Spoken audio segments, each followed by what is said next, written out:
جب تک انسان کا بھروسہ عام انسانوں سے وابستہ رہتا ہے، دنیا داروں سے وابستہ رہتا ہے، پیسوں سے وابستہ رہتا ہے، دنیاوی معاملات کے ساتھ وابستہ رہتا ہے، تو وہ کمزور ہوتا جاتا ہے دن بدن۔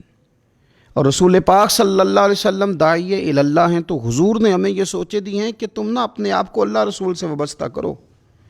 پھر یہ جو کمزوری ہے نا، کمزوری یہ تمہارے دل سے نکل جائے گی۔ ہم دیکھتے ہیں کہ آج بہت سارے لوگ ایسے ہیں جو مایوسی کی گفتگو کرتے ہیں، اگر غریب ہو گئے ہیں تو تب بھی ان کے جملوں میں معاذ اللہ مایوسی ہے، کہیں بیمار ہو گئے ہیں تو پھر بھی وہ گھبرائے سے ہیں، وہم کا شکار ہیں،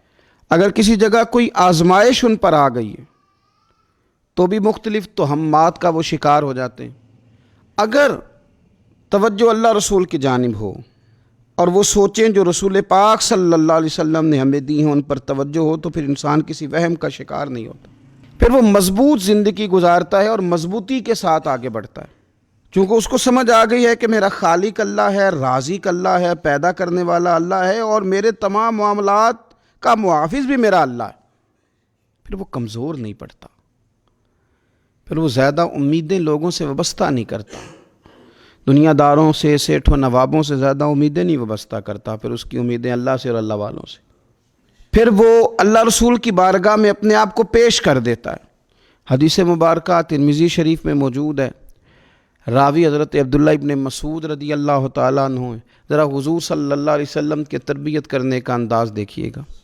حضرت عبداللہ ابن مسعود رضی اللہ تعالیٰ عنہ روایت کرتے ہیں کہ نبی پاک صلی اللہ تعالیٰ علیہ وسلم نے فرمایا کہ اللہ تعالیٰ نے ہر جان کو پیدا فرمایا، ہر جان کو اللہ تعالیٰ نے پیدا کیا، تو 3 چیزیں رب کریم نے لکھ دیں اس کے لیے۔ ہر جان کو پیدا کیا تو اللہ نے لکھ دیا، کیا لکھا؟ اس کا رزق کتنا ہے یہ بھی رب نے لکھ دیا، عمر کتنی ہے، زندگی کتنی ہے یہ بھی رب نے لکھ دیا، اور جو اس پر مشکلات آئیں گی وہ بھی اللہ نے لکھ دی۔ اس کی حکمت کے تقاضوں کے تحت جو مشکلات آئیں گی، انسان کی گناہوں کی معافی کا سبب بنے گی، نیک ہے تو درجات کی بلندی کا سبب بنے گی، تو جو مشکلات اس کی طرف آئیں گی، جو مصیبتیں، بیماریاں، تنگیاں، وہ سب اللہ تبارک و تعالیٰ کی حکمت کے تقاضوں کے تحت آئیں گی۔ اب انسان یہاں گھبرایا رہے، مایوس ہو جائے۔ ایک بات اب ذرا یہاں صوفیاء کہتے ہیں، وہ بھی سمجھنے والی ہے، وہ کہتے ہیں کہ اصل بات یہ ہے کہ جس رب کی طرف سے تو کرم قبول کرتا ہے نا، اس کی طرف سے آزمائش بھی قبول کر۔ وہ کریم جو تیرے اوپر رحمت کے دروازے کھولتا ہے، کبھی اپنی حکمت کے تقاضوں کے تحت تجھے کسی مشکل میں ڈالے تو اسے بھی تھوڑا سا قبول کر۔ ایسا نہ ہو کہ میٹھا ہے تو فٹافٹ تو قریب کرے،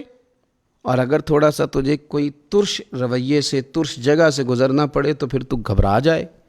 تو اپنے مالک کے سپرد جب اپنے آپ کو کر دے گا، پھر تیری طبیعت سکون میں آ جائے گی، تیرا قلب ٹھنڈک میں آ جائے گا۔ محمود غزنوی رحمۃ اللہ علیہ مالٹا کھا رہے تھے، ایک ٹکڑا اس کا، ایک خاش اس کی اپنے ہاتھ سے نکال کر کے ایاز کو کھانے کے لیے دی، ایاز فٹافٹ کھا گیا۔ بعد میں ایک ٹکڑا محمود نے اپنے منہ میں ڈالا تو بڑا کڑوا محسوس ہوا مالٹا، تو اس نے اس کو تھوک دیا اور ایاز کی طرف دیکھ کے کہنے لگا بہت ترش تھا، بہت کڑوا تھا، کس طرح تم کھا گئے؟ اللہ اکبر۔ تو ایاز نے جو بات کی وہ ہمیں سمجھاتی ہے کہ بندے کا رشتہ کس طرح کا ہونا چاہیے۔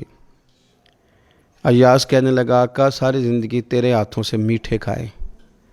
آج ایک کڑوا آیا تھا تو میں اگر اسے تھوک دیتا، یہ کو آئینے وفاداری تو نہ ہوا۔ انسان کو اللہ کی طرف سے نعمتیں آتی جائیں، رحمتیں آتی جائیں، تندرستیاں آتی جائیں، لیکن کسی جگہ ذرا کمزوری دیکھنی پڑے تو انسان اس جگہ ٹھہر جائے، اس جگہ وہ گھبرا جائے، وہم کا شکار ہو جائے، پتہ نہیں کیا ہو جائے گا، ان چکروں میں پڑ جائے، تو یہ بات درست نہیں ہے۔